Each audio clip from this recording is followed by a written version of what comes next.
Well, the Alleghany Journal is working today with Bob Umstead. Bob is a former member of the Clifton Forge Town Council, and he's been a teacher, well-known character in the Alleghany Highlands. And he joins us today as a school board candidate. Welcome, Bob. Thank you, Jerry. Good morning. Good to see you on this rainy day. Well, we're talking to an old friend here. And Bob, we know you and people in the Clifton Forge area know you. But how about giving the rest of the folks who might not know you a little bit of background? Okay. My wife and I moved here with 2 kids in 1983. We have 6 kids now. They all have some sort of professional degree. I taught in the Alleghany school system for 40 years. I've had 52 years experience as a teacher. And I love working with kids. Just brings out the best in me, probably the best in me that a lot of people don't get to see. Well, that's a pretty good summary. And so let's launch into a couple of the questions that this, by the way, folks, this interview is part of the Alleghany Highlands Chamber of Commerce interview series that will be conducted prior to a school board forum this next week. All right, so Bob, let's try this first one. How important do you believe parent input and feedback is with school board members? What kind of a relationship should there be there? I think the relationship should be outstanding. Parents should feel free to ask questions, to talk to people, feeling that they're going to listen and respond. I think if parents feel comfortable and safe with the school system, the kids are going to feel comfortable and safe with the school system, because that's what this is all about, is the kids. Making sure the kids get what they need to be productive in society. You know, Bob, statewide, it may even be nationwide, and certainly here in the Highlands, the retention and initial hiring of personnel, i.e., and mainly teachers, it's a challenge. And, you know, it's ongoing challenge. How do you think the school board and the school system should react to a relative teacher shortage? Or how important do you believe that school board input is to retention and initial acquisition of teachers? Well, the school board to me is the figurehead of what people that are coming here to work see. When Debbie and I came here in '83, the school board sent somebody to pick us up and drive us around and help us find a place to live. Really made me feel welcomed. And we're living in the same house right now that we got 80 or 40 years ago. We just finished paying off. I think communication from the people in charge are extremely important. And housing in this area, as you and I both know, is an absolute nightmare. So we have to help people, if we want them to come here, to find good housing. And well, you know, that story is one I've never heard before. It's a good idea. I don't know that anybody's really actually thought about that aspect of it. Well, if we're asking people to move here that have a family of 3 or 4 kids, I think we ought to do everything in our power to get them here, especially if both of them are teachers like Debbie and I are. Get them here, get them to stay, wine and dine them, butter the bread.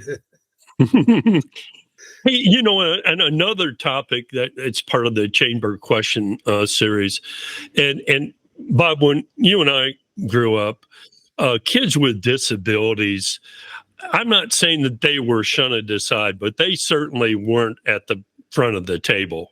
And I don't know about your particular experience, but I do remember that I was in a disabilities class because I had a huge fracture on my right arm. Those kids really didn't get, at least in my school district, the amount of attention they probably should have. So the question is, how do you bring kids with disabilities to at least even, if not to the front of the table, as school board policy? Well, I look at this from 2 different angles, Jerry. First of all, I'm legally blind. I played sports and had a lot of success. My school system did everything in their power to make me eligible. I got large print books. They took care of me. I think right now we're so intent on keeping up with the law, we forget the kids. I will never do anything, whether with handicap or non-handicap, that does not put the kids first and foremost.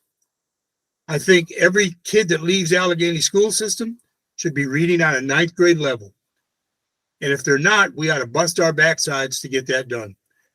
Because we've got to educate them to convince them to come back here so we don't shrivel up and blow away. Because we have no future without our kids. You know, somehow, folks, well, go. Oh, no, go ahead, Bob. Kids that are handicapped, if you teach the kids that are handicapped and the other kids around them that aren't handicapped see that, they work with them. It's amazing how we grow as a family when we're dealing with handicapped kids and everybody's involved. You got a moment for a story? Sure. I was a football coach at the middle school. I had a special ed class. It had 12 kids in it. Every time we'd go to lunch, my football team would sit and eat with my kids. All of a sudden, everybody wanted to sit and eat with my kids because people do not understand what handicap means. I don't think we do a very good job of explaining it to anybody, especially the kids. Jerry, in the 40 years I've worked here, I never wrote up a kid and I never failed an SOL test. I convinced kids that they could do things other people didn't think they could do. And to me, that's what this life is all about.